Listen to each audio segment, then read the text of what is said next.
It's late at night and the village is quiet.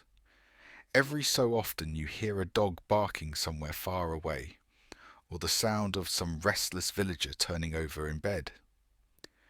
But you, my friend, you're comfortable. You're a pig. You are warm and half asleep, buried in a pile of dry straw, snorting a little contented hum through your nose. Yes, you. A perfectly ordinary pig living a perfectly ordinary life in medieval Europe. Most of your world is very close to the ground. Most of your days are seen from just a little above the mud. When the first light of morning tries to slip through those crooked, leaky wooden roofs, you're already awake. Not from sunlight, but from hunger. You stretch. You shiver a little in the morning chill. And your day begins. Your life is simple. Your pleasures are honest. The best thing in the whole world is to wander to the edge of the village and roll in the soft mud by the stream. To feel cool, wet earth pressed against your skin. To coat your whole body in that perfect, heavy, soothing layer. For you, that's heaven. Mud is your best friend. Mud keeps you cool when the summer sun gets mean. Mud is your toy when you're bored. And then there's food.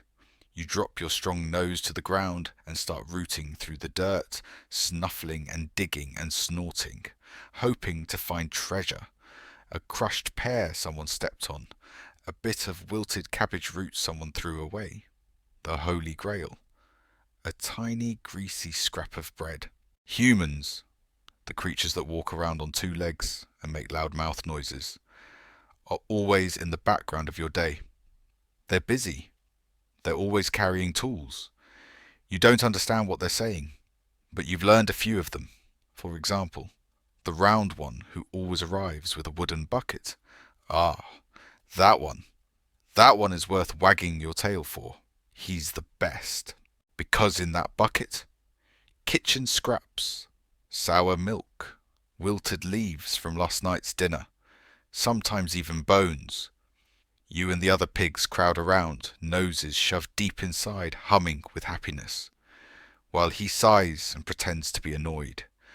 Some humans, though, especially the loud, fast little ones, are less kind. Sometimes the children chase you with sticks just to watch you run. Sometimes they scream and flap their arms and try to scare you away from the sunny spot you finally found. Usually you don't bother with them. You grunt once or twice, flick your tail, and walk off. Fighting is work, and you would much rather sleep. Your village, or small town, if you want to be proud about it, is basically your playground. This isn't like the future, where pigs are locked in pens. You're not stuck behind wooden walls all day. You and your pig friends wander through muddy streets in little groups, trotting past doorways, poking around under the market stalls, looking for dropped turnips. That freedom feels normal to you. You don't realize how rare it is. Of course, that freedom also means you're always brushing up against human rules. Rules you don't know, and honestly don't care about. To you, humans are mostly two things: walking food sources or loud problems. You don't know that humans see you as something more than that. You don't know that to them, pigs are not just animals. Pigs are fuel.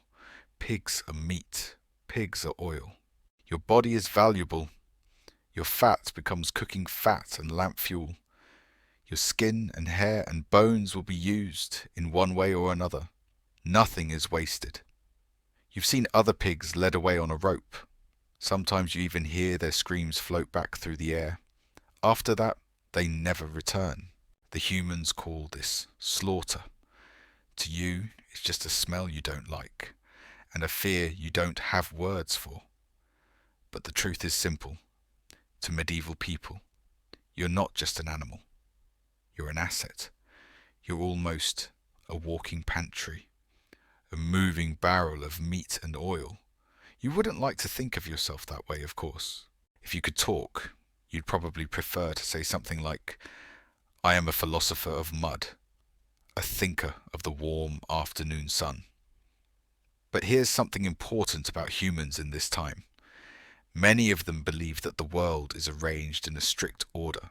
They imagine a giant ladder of existence, sometimes called the Great Chain of Being, where God sits at the top, then angels, then nobles, then ordinary people, then, far below that, animals like you. In their minds, everything has a proper place.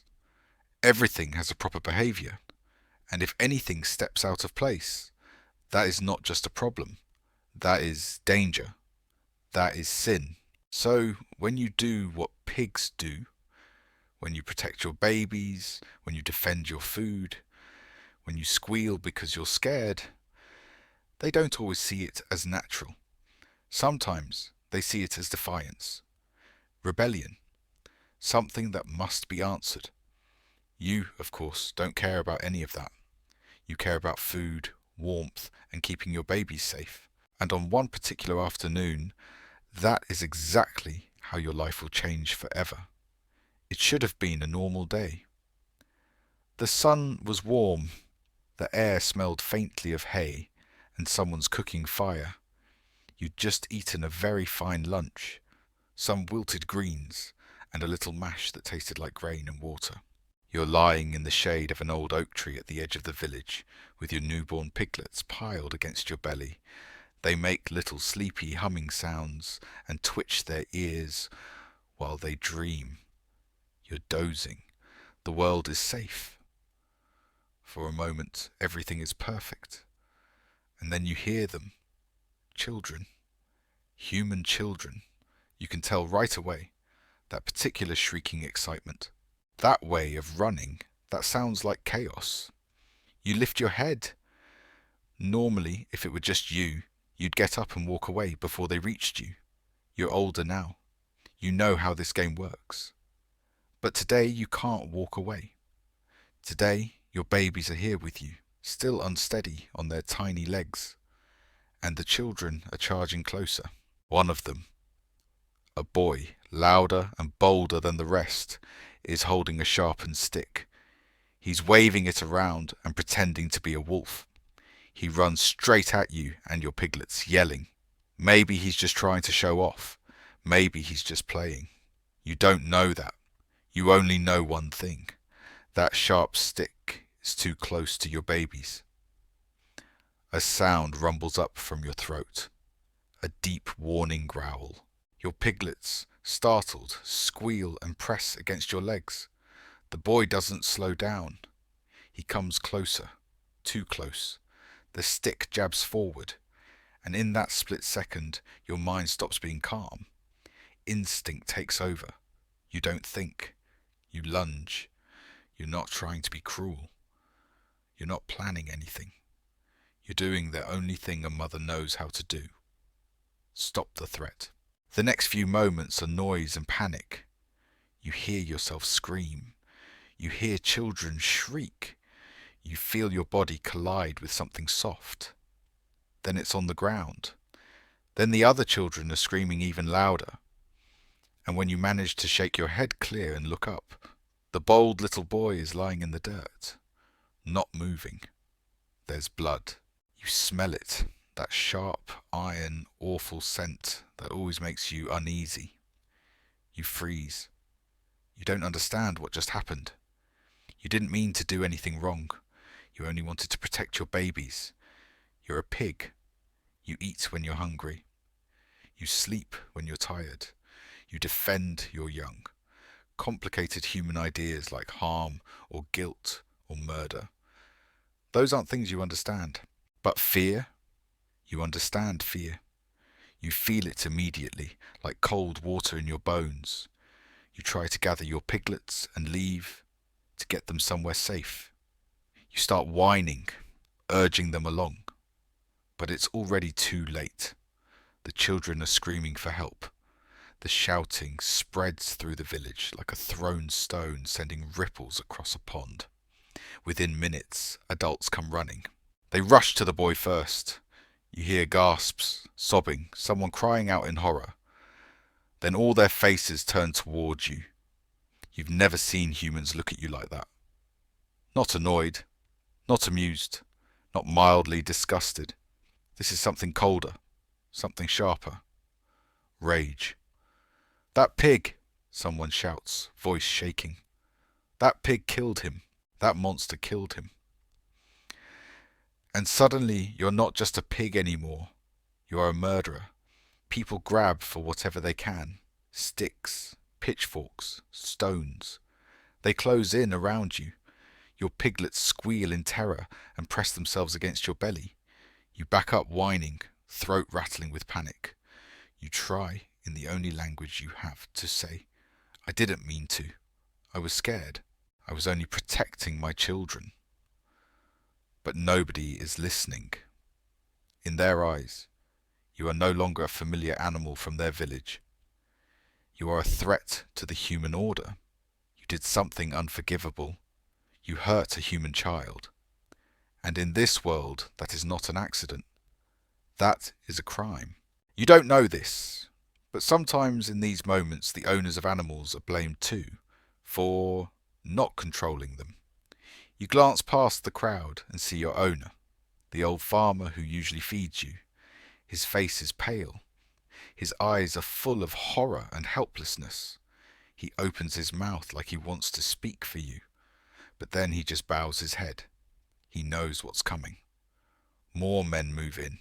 Someone slips a rope around your neck and yanks it tight.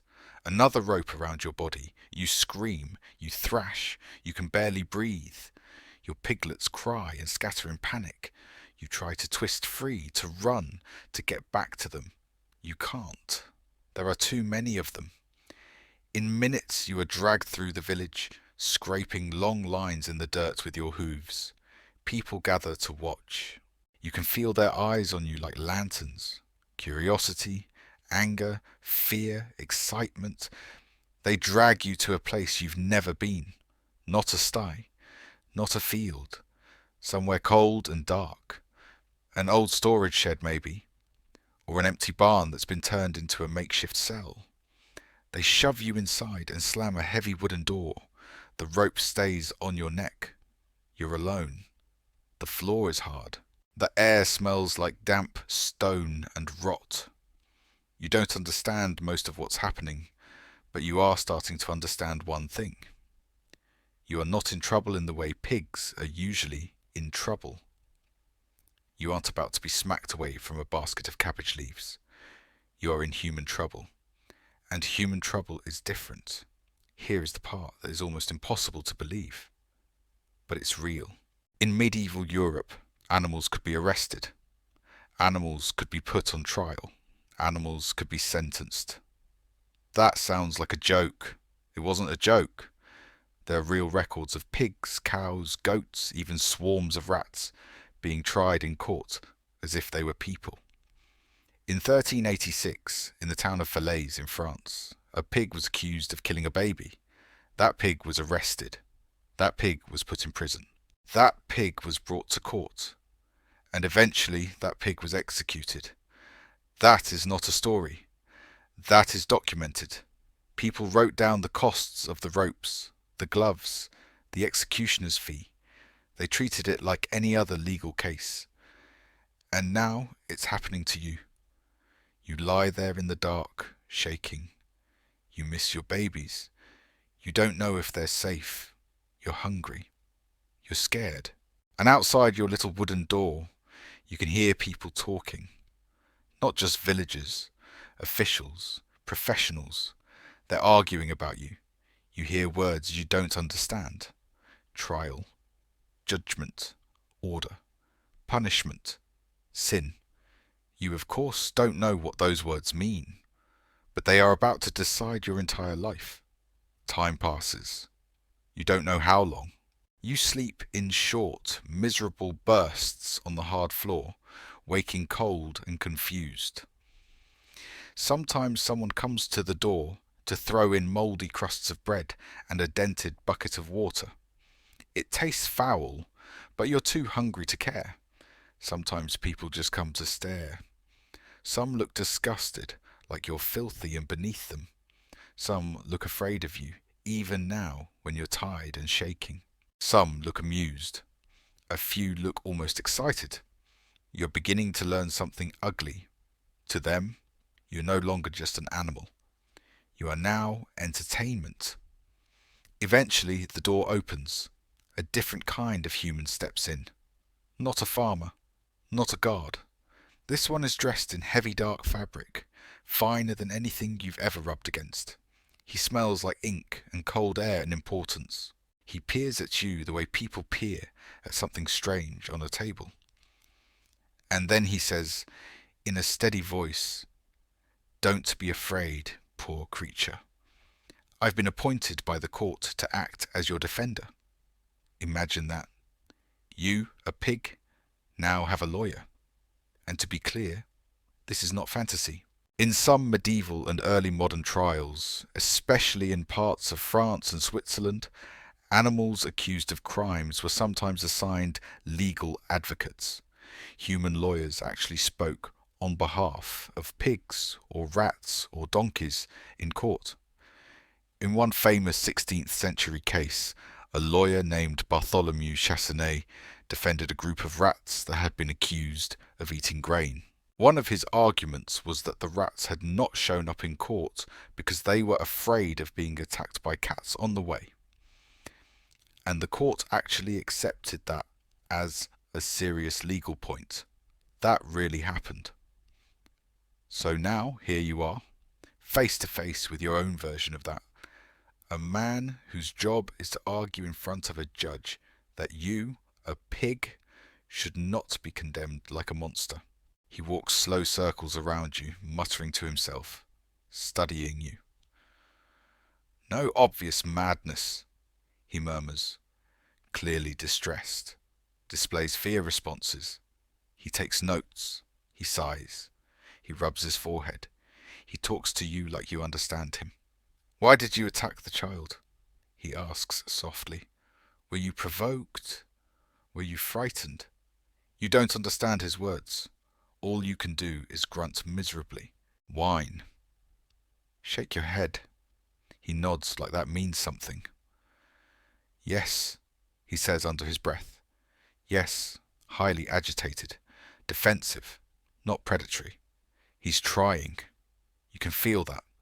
He's trying to build a story where you are not evil, where you are not a demon, where you are, in human terms, innocent, or at least not fully guilty. It doesn't make you feel safe. But for the first time since they dragged you away, you are not completely alone. Then, one morning before sunrise, they come for you. Rough hands, ropes. You are dragged out of your cell, down the cold street. The village is awake now. Word has spread. People step out of doorways and gather in clusters just to watch you pass. You hear whispers. You hear a child gasp. You hear someone spit. You keep your head low. You're not fighting now. You're too tired. They take you into a building you've never entered before. It's larger than a cottage with stone walls and a high wooden beam across the ceiling. In your terms, it smells like authority. This is the hall. This is where human judgment lives. Inside, there is a raised platform. On that platform sits a man in fine robes, serious and cold. That's the judge. Beside him are clerks with ink and parchment, ready to write everything down. The room is packed. Villagers crowd along the walls, leaning forward to stare at you. You can feel their eyes like needles. You're dragged to a small wooden enclosure, a kind of pen built just for you. This, to them, is the defendant's stand. Imagine that. You are now officially the accused. The judge begins to speak. You don't understand his words, but you understand his tone. Slow, heavy, important. This is ritual. This is theatre, and it is deadly serious. Medieval animal trials followed real procedure. Witnesses were sworn. Testimony was recorded. Costs were itemized. Sometimes even the executioner's gloves were listed in the town accounts. This is not villagers having a tantrum. This is law. One by one, humans step forward to speak about you. The first is a woman, shaking and crying. "Your Honor," she says, voice breaking, "I found the boy lying there, covered in blood. And this beast," she points straight at you, "this beast was standing over him, with blood on its mouth, making this horrible noise, like it was proud of what it did." You let out a weak little grunt of protest. That's not true. You weren't proud.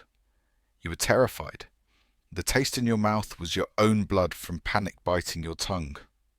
But your voice doesn't matter here. More witnesses follow. The pig charged him like a demon. We've all known that pig was dangerous. I heard it shrieking like a monster. These are not careful descriptions. These are people overwhelmed, turning fear into story. But stories become evidence, and evidence becomes judgment. This happened in real trials. In 1457, in Savigny, France, a sow and her 6 piglets were accused of killing a 5-year-old boy. Witnesses were called. Statements were recorded. In the end, the mother pig was found guilty and publicly hanged by her hind legs from a tree. The 6 piglets were spared, not because the court was kind, but because the court decided they were too young to understand, and there wasn't enough proof they'd joined in. Yes, medieval courts discussed whether piglets were morally responsible for murder. That is the level of seriousness we are dealing with. Back in your courtroom, your lawyer finally speaks. He tries to interrupt. He tries to challenge details. He tries to suggest, gently, respectfully, that the child had run at you first, waving a stick, and that you reacted in fear to defend your young. But this is not a friendly room. The judge shuts him down. The crowd boos him. You can feel the direction of the trial. You, a pig, are not walking into fairness. You are walking into a decision that's already been made. Then comes the strangest moment of all. The judge turns, not to the crowd, not to the clerk, to you, or more precisely, to the human standing beside you. "Counsel," he says to your lawyer, "does the accused have anything to say in her defense?" Think about that. The court is officially inviting a pig to speak. Your lawyer crouches down next to your pen and looks at you with this helpless little smile, as if to say, "Please, just do something I can work with." You feel overwhelmed. You're exhausted, hungry, confused, and surrounded by fear. You take a breath, and you do the only thing you can do.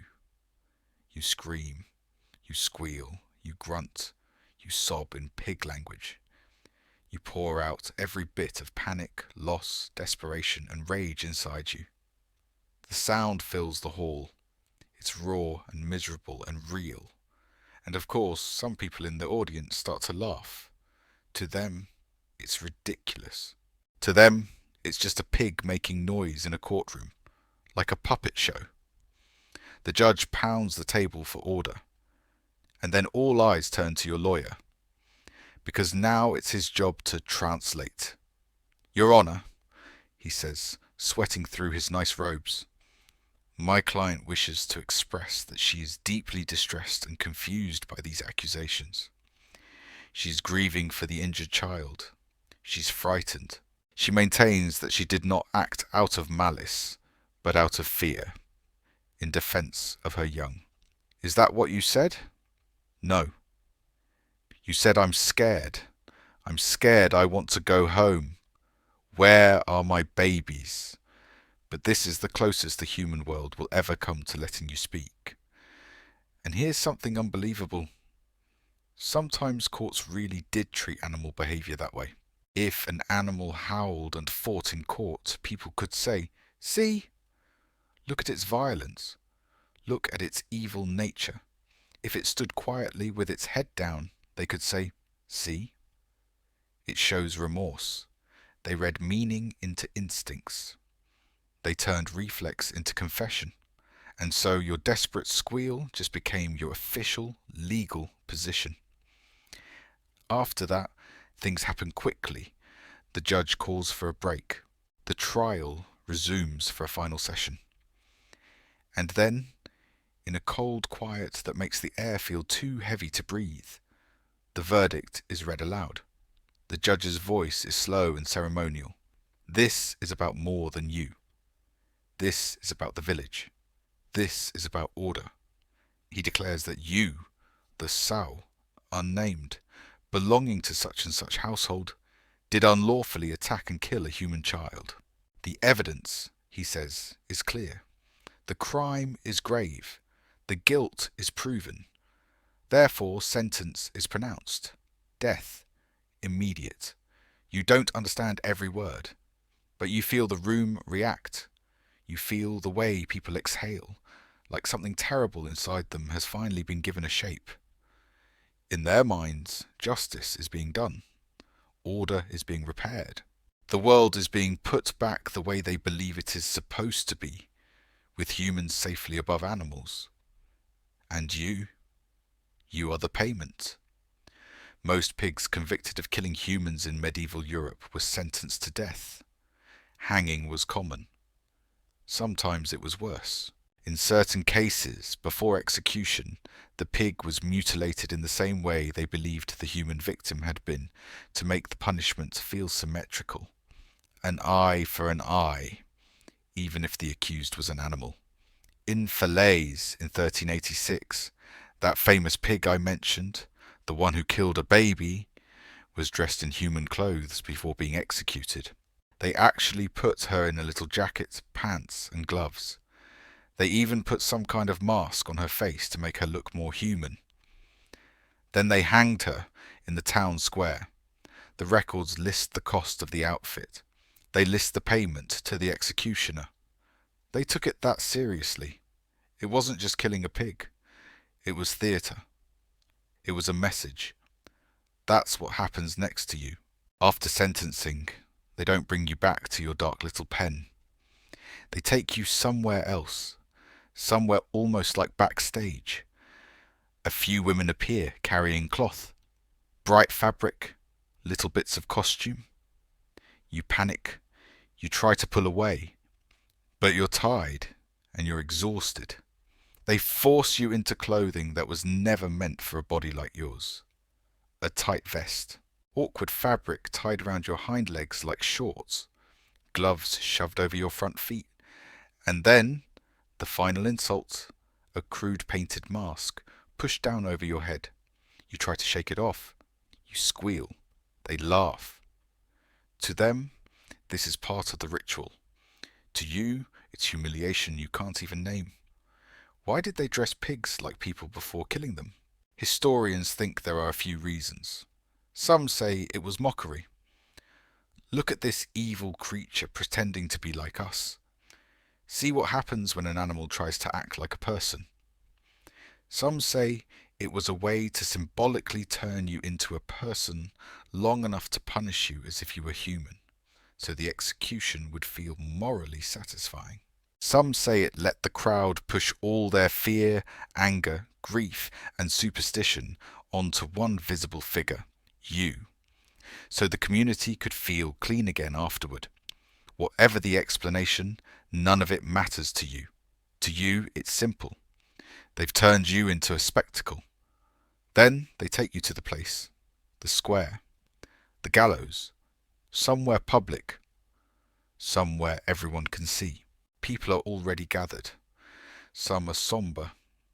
Some are eager. Some brought their children.